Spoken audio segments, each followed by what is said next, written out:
Hello বন্ধুরা, আজকে একটু অন্যরকম ভিডিও নিয়েই তোমাদের সামনে উপস্থিত হচ্ছি।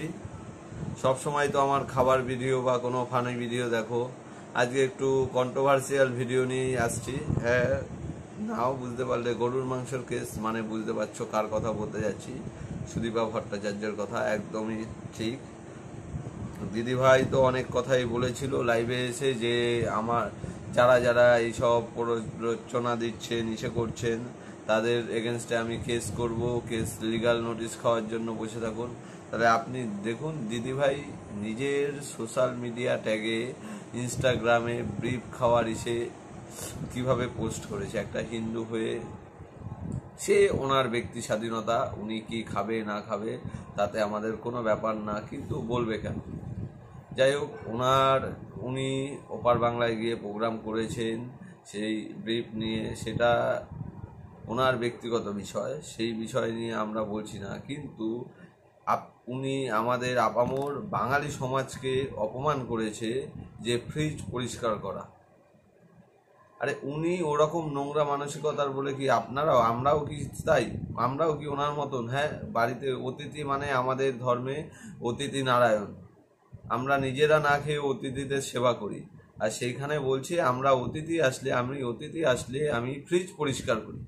সেটা হয়তো ওনার ব্যক্তিগত ব্যাপার, উনি করতেই পারে, কিন্তু আমরা আপ্যায়ন করি। আমাদের ধর্ম, আমাদের সংস্কার। তার থেকে বড় কথা, আমার বাবা মা আমাদের এই শিক্ষাই দিয়েছে যে আমরা নিজেদের অতিথি যদি আসে নিজেরা না খেয়ে অতিথিদের খাওয়াবো। এটাই আমাদের সংস্কার, এটাই আমার বাবা মার শিক্ষা। আর দেখুন দিদিভাই আরও কি বলেছে। ফুটেজটা আমি তুলে ধরছি, দেখতে থাকুন আপনারা। ভিডিওটা ভালো লাগলে অবশ্যই লাইক, কমেন্ট, শেয়ার করবেন আর চ্যানেলটা সাবস্ক্রাইব করবেন। আপনাদের ভালোবাসাটা আমাদের একান্তই দরকার। টাটা বন্ধুরা। আচ্ছা দেখুন, 3 মিনিটের এই ফুটেজটা আছে, আপনারাই দেখুন দিদিভাই কি সঠিক না কি ভুল বলেছে। না আমরা ভুল, আপনারাই বিচার করবেন। আমি গরুর মাংস খেয়েছি এবং গরুর মাংস রান্না করেছি। I'll cut off my head. আপনারা বলছেন কোন সাহসে? আপনারা লিগাল কেসের ভয় নেই আপনাদের? যে বিনা প্রমাণে, বিনা একটা ভুল তথ্য আপনারা গুজবের আকারে আগুনের মতো, ফুলকির মতো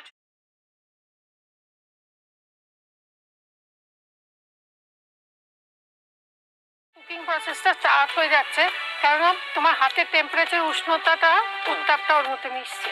থ্যাংক ইউ। এটা গ্লাভস পরে হয় না, আর ওই উত্তাপ উষ্ণতার নামই ভালোবাসা। আচ্ছা, আমি একটু হাতে তেল নিয়ে নিচ্ছি, এখানে তো তেল ধরে নিচ্ছি, রাঁধুনি সরষের তেল। এই তোমরা সবাই এত ভালো কেন? কেন?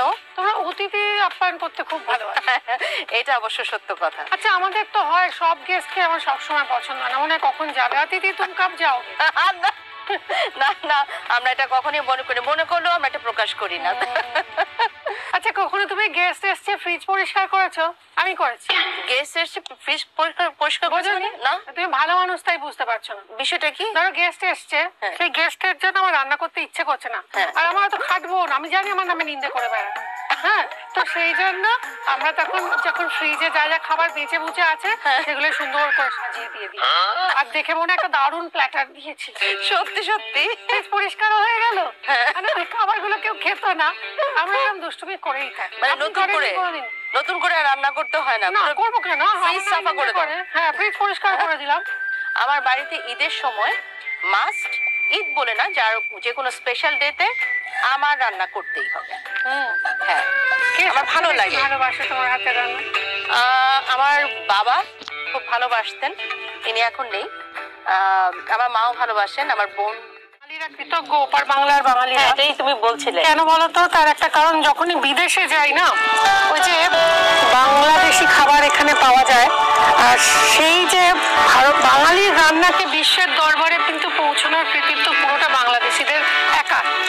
এখানে কিন্তু কলকাতার ভাগিদারি একদম নেই। এবং আমরা যখনই বিদেশে গিয়ে দেখি একটা এরকম রমরম করে দোকান চলছে, তখন না কি গর্ব হয় যে বাঙালি জাতি আমরা, আমাদের একটা দোকান বিদেশের মাটিতে, আর সেখানে সাহেবরা বসে বসে খাচ্ছে। তাই জন্য না বাংলাদেশি এই সমস্ত রেস্টুরেন্ট ওনারদের আলাদা করে আমাদের কলকাতার বাঙালিদের তরফ থেকে ধন্যবাদ। আমরা সত্যিই কৃতজ্ঞ। ঠিক আছে, আমি বকতে শুরু করলে থামি না, মানে মাঝে মাঝে থামিয়ে দেবো। বলো কথা, আমি তোমার কথা শুনতেই আমার ভালো লাগছে। ভালো লাগছে, আসলেই তাই।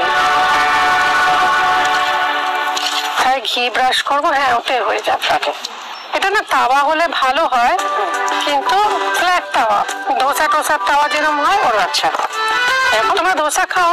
হ্যাঁ দোসা খাওয়া হয়, ওকে, এখানেও পাওয়া যায় কিন্তু। তাই? হ্যাঁ, কিন্তু তুমি যখন বিদেশে গিয়ে ইন্ডিয়ান রেস্টুরেন্ট আছে এবং ইন্ডিয়ান রেস্টুরেন্ট, হ্যাঁ আমি জানি। সত্য কথা বলতে যে বাংলাদেশে তুমি এখন সব ধরনের মানে সব দেশ কথা অনুযায়ী বাঙালিরা নাকি রান্নাই করতে জানে না, সব রান্না ওই দিদিভাই সুদীপা ভট্টাচার্যই শিখেছে, আর কেউ রান্না করতে পারে না। বাঙালিরা যা রান্না করতে জানে তার 1/3 ও নিজে জানে না, ও আবার রান্নাঘর চালায়।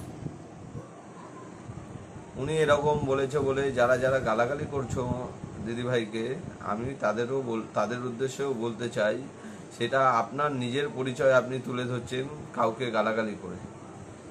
ভুল করেছে, ভুলটা ধরিয়ে দিন, কিন্তু গালাগালি করাটা মানে তো আপনার নিজের শিক্ষার সেটা তুলে ধরা হচ্ছে ওখানে।